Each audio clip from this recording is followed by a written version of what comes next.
చేశావు. రాముడు నా ప్రాణం. వాడిని అడవులకు పంపి నేను ఎలా బతకాలి? నీ కోరిక వెనక్కి తీసుకో. కావాలంటే భరతుడికి పట్టాభిషేకం చేయిస్తాను. కానీ రాముడిని నా కళ్ళ ముందే ఉండనివ్వు. రాజా, మీరు సత్యవాక్కు తప్పకూడదు. పూర్వం యుద్ధంలో నేను మిమ్మల్ని రక్షించినప్పుడు 2 వరాలు ఇస్తానన్నారు. ఇప్పుడు సమయం వచ్చింది. 1, భరతుడికి పట్టాభిషేకం. 2, రాముడికి 14 ఏళ్ల వనవాసం. మీరు మాట తప్పితే అది మీ వంశానికి అవమానం. అమ్మా, నాన్నగారు ఇలా ఎందుకున్నారు? నా వల్ల ఏదైనా తప్పు జరిగిందా? రామా, నీ వల్ల తప్పు లేదు. కానీ మీ నాన్నగారు నాకు ఇచ్చిన మాట చిక్కుల్లో పడ్డారు. నువ్వు అడవికి వెళ్తే తప్ప ఆయన మాటట నిలబడదు. అమ్మా, ఇంతేనా?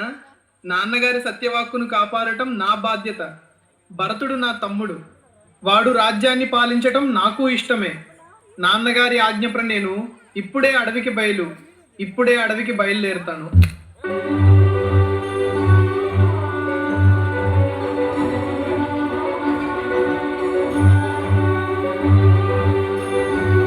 దృశ్యం 2, రాముడి మందిరం. రాముడు వెళ్తుండగా లక్ష్మణుడు ఆవేశంగా ఎదురవుతాడు.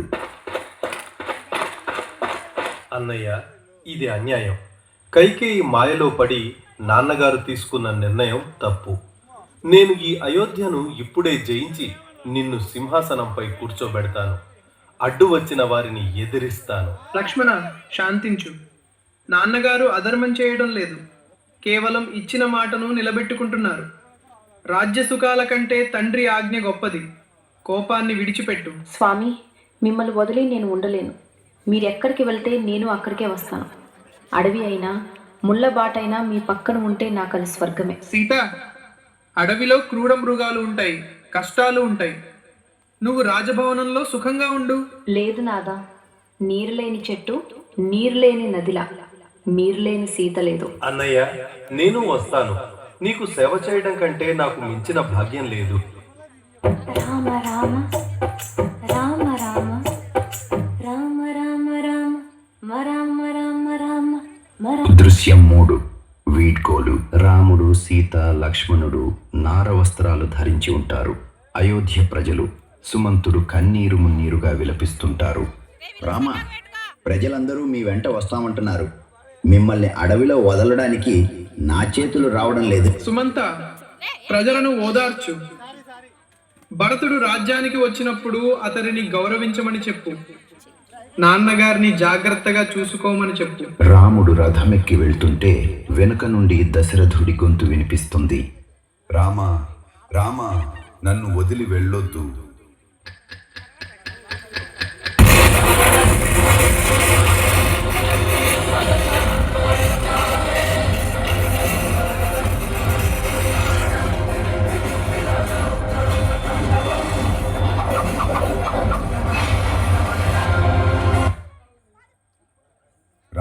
ఘట్టం, పాదుక పట్టాభిషేకం. దృశ్యం 1, చిత్రకూట పర్వతం వద్ద ఆశ్రమం. రాముడు, సీత ఆశ్రమం బయట కూర్చునుంటారు. లక్ష్మణుడు కాపలా కాస్తుంటాడు. దూరం నుండి ధూళి, సైన్యం వస్తున్న శబ్దం వినిపిస్తుంది.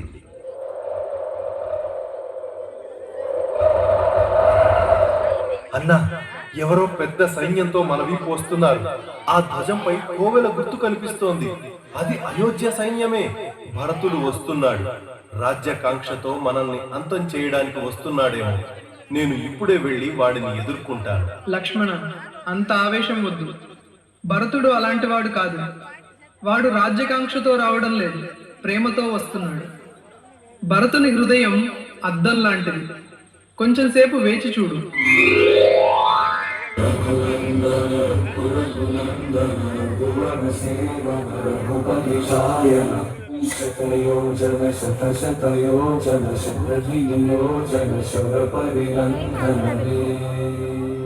దృశ్యం 2, భరతుడి రాక.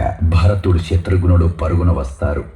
భరతుడు చిరిగిన బట్టలతో, కన్నీళ్లతో రాముని పాదాలపై పడతాడు. అన్నా, నన్ను క్షమించు. నా తల్లి చేసిన పాపానికి నేను బలి అయ్యాను.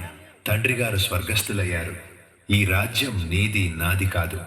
వెంటనే అయోధ్యకు నడిచి పట్టాభిషేకం చేసుకో. శ్రీరాముడు, భరతుడిని లేపి కౌగిలించుకుంటూ, భరత, దిగులు పడకు. తండ్రి గారి మరణ వార్త విని గుండె తరుక్కుపోతోంది.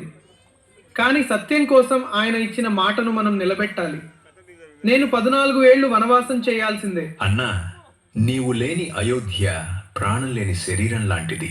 నీవు రాకపోతే నేను కూడా ఇక్కడే ప్రాణత్యాగం చేస్తాను. భరత, అన్నయ్య మాట జవదాటలేడు, అది ధర్మం. అన్నా, నీవు రావు అని నాకు అర్థమైంది.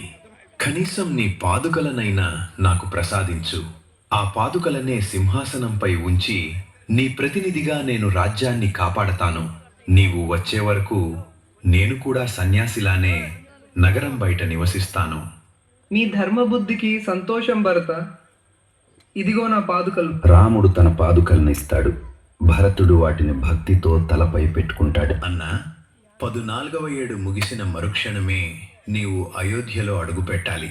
ఒక్కరోజు ఆలస్యమైన ఈ భరతుడు అగ్నిప్రవేశం చేస్తాడు. తప్పకుండా వస్తాను తమ్ముడు. ధర్మాన్ని కాపాడు. భరతుడు పాదుకలతో వెనుదిరుగుతాడు. తెరపడుతుంది.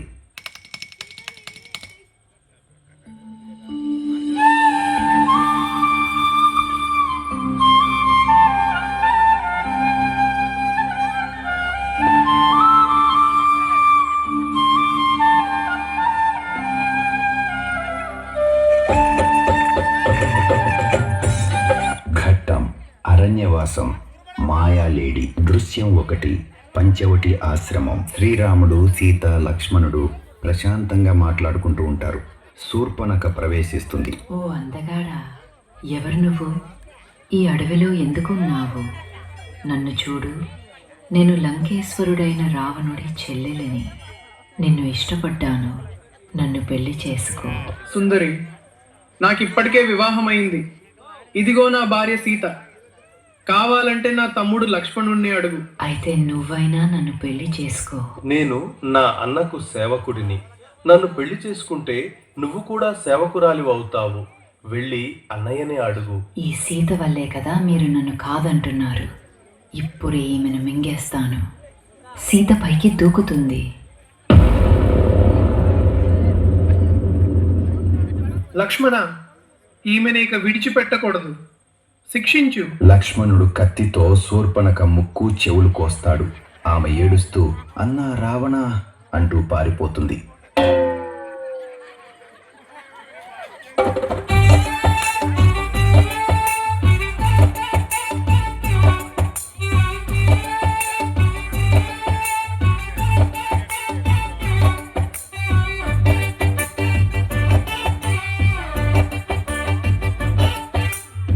దృశ్యం 2, మాయాలేడి, మారీచవధ. బంగారు లేడి వేషంలో మారీచుడు గంతులు వేస్తూ వస్తాడు. ఆర్యపుత్ర, అటు చూడండి, ఎంత అందమైన బంగారు లేడి. అది నాకు కావాలి. దాన్ని పట్టుకుని రండి. వదినమ్మ, అడవిలో బంగారు లేడి ఉండటం అసంభవం. ఇది ఆ రాక్షసుల మాయలా ఉంది. అన్నయ్య, వెళ్ళకండి. లేదు లక్ష్మణ, అది చాలా ముద్దుగా ఉంది. నా కోసం దాన్ని తీసుకురండి నాథ. సీత అడిగినప్పుడు కాదనలేను లక్ష్మణ. నేను వెళ్ళి దాన్ని పట్టుకొస్తాను. నువ్వు వదినకు రక్షణగా ఉండు. రాముడు లేడి వెనుక వెళ్తాడు. కాసేపటికి దూరం నుండి హా లక్ష్మణ, హా సీత అని రాముడి గొంతుతో అరుపు వినిపిస్తుంది. లక్ష్మణ, నీ అన్నయ్య ఆపదలో ఉన్నారు, త్వరగా వెళ్ళు. వదినమ్మ, అది అన్నయ్య గొంతు కాదు. అది రాక్షసుల మాయ. అన్నయ్యను ఎవరు ఏమీ చేయలేరు. లక్ష్మణ, నా మాట వినవా? ఇప్పుడే వెళ్ళకపోతే అనర్థం జరుగుతుంది. సరే వదినమ్మ, మీ ఆజ్ఞ. కానీ నేను వచ్చే వరకు ఈ గీతను దాటి బయటికి రాకండి.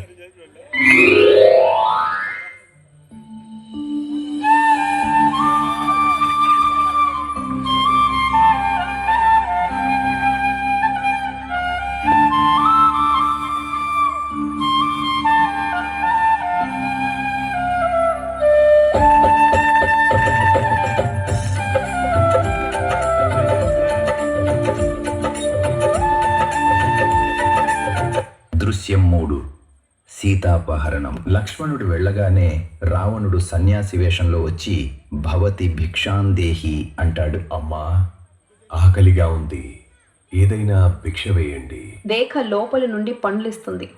స్వామి ఇవి తీసుకోండి. బయటకు వచ్చి భిక్ష వేయమ్మా. అలా లోపలుండిస్తే నేను తీసుకోను. రేఖ దాటి బయటకు వస్తుంది. వెంటనే రావణుడు తన నిజరూపం చూపిస్తాడు.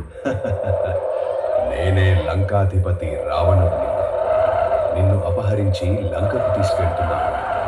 నిన్ను రక్షించేవారు ఎవరూ లేరు. రామ, లక్ష్మణ, నన్ను రక్షించండి. దుర్మార్గుడ రావణ, నా రాముడు నిన్ను వదిలిపెట్టడు. రావణుడు సీతను బలవంతంగా తీసుకెళ్తాడు. రాముడు లక్ష్మణుడు తిరిగి వచ్చి సీత కోసం వెతుకుతూ విలపిస్తారు.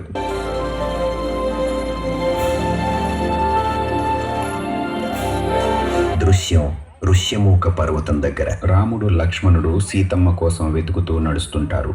దూరంగా సుగ్రీవుడు హనుమంతుడు వారిని గమనిస్తుంటారు. హనుమా, ఎవరో ఇద్దరు విలుకాడు అడవిలోకి వస్తున్నారు. బహుశా నా శత్రువు వాలి పంపిన వేగుల వారేమో. వెళ్ళి ఎవరో కనుక్కో. చింతించకండి మహారాజా. నేను బ్రాహ్మణ వేషంలో వెళ్ళి వారి నిజస్వరూపం తెలుసుకుంటాను. రాముడి దగ్గరకు వెళ్ళి నమస్కరిస్తాడు. ఓ పుణ్యపురుషులారా, సూర్యచంద్రుల్లా వెలిగిపోతున్న మీరెవరు? ఈ కఠినమైన అడవిలో ఎందుకు తిరుగుతున్నారు? మీ తేజస్సు చూస్తుంటే మీరు సామాన్యుల్లా కనిపించటం లేదు. లక్ష్మణుడి వైపు చూసి చిరునవ్వుతో, లక్ష్మణ, చూసావా ఈయన మాటలు ఎంత స్పష్టంగా వినయంగా ఉన్నాయో? గొప్ప పండితుడిలా మాట్లాడుతున్నాడు. అయ్యా, మేము అయోధ్య రాజకుమారులము. ఈయన నా అన్నయ్య శ్రీరామచంద్రుడు. నేను లక్ష్మణుడిని. మా వదిన సీతమ్మను ఎవరో అపహరించారు. ఆమె కోసం వెతుకుతున్నాం. మరి మీరు ఎవరు? తన నిజ రూపంలోకి మారి రాముడి పాదాలకు నమస్కరిస్తాడు. ఓ రామచంద్ర, నువ్వు నా దైవానివి. నేను వానరరాజు సుగ్రీవుడి మంత్రిని, వాయుపుత్రుడైన హనుమంతుణ్ణి. నా స్వామిని నేనే గుర్తుపట్టలేకపోయాను. నన్ను క్షమించు ప్రభు. హనుమంతుణ్ణి లేపి కౌగిలించుకుంటాడు. హనుమ, నీ భక్తి నన్ను ముగ్ధుణ్ణి చేసింది. నీ పరిచయం మాకు ఎంతో ధైర్యాన్ని ఇస్తోంది. స్వామి, మీరు బాధపడకండి. సుగ్రీవుడికి మీకు స్నేహం కుదిరితే మా వానర సైన్యమంతా కలిసి సీతమ్మ జాడ కనిపెడతాము. మిమ్మల్ని సుగ్రీవుడి దగ్గరకు తీసుకెళ్తాను. నా భుజాల మీద కూర్చోండి. రాముడు లక్ష్మణుడు హనుమంతుడి భుజాల మీద చేతులు వేస్తారు. అందరూ కలిసి నడుస్తారు.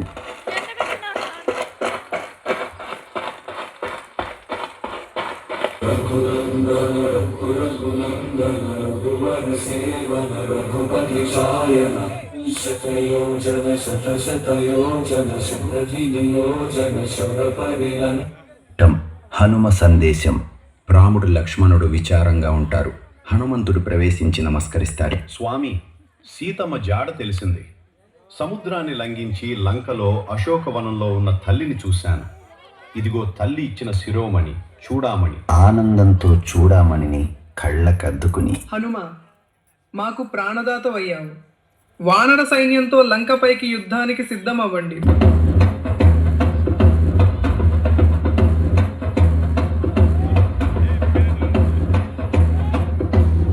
ఘట్టం యుద్ధకాండ. రావణ సంహారం. ఒకవైపు రాముడు, మరోవైపు రావణుడు. తీవ్రమైన యుద్ధం జరుగుతుంది. రామా, నన్ను గెలవడం నీ వల్ల కాదు. రావణ, అధర్మం ఎప్పుడూ గెలవదు. ఇదిగో బ్రహ్మాస్త్రం. రాముడు బాణం వేయగా రావణుడు కింద పడిపోతాడు. దేవతలు పూలవాన కురిపిస్తారు. జై శ్రీరామ్ నినాదాలు మిన్నంటుతాయి. ముగింపు. శ్రీరామ పట్టాభిషేకం.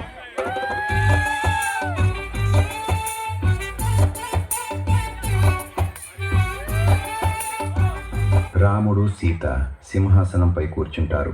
లక్ష్మణుడు భరత శత్రుఘ్నులు పక్కనుంటారు. హనుమంతుడు రాముడి పాదాల దగ్గర కూర్చుంటాడు. రామ రామ రామ రామ రామ రామ రామ రామ రామ రామ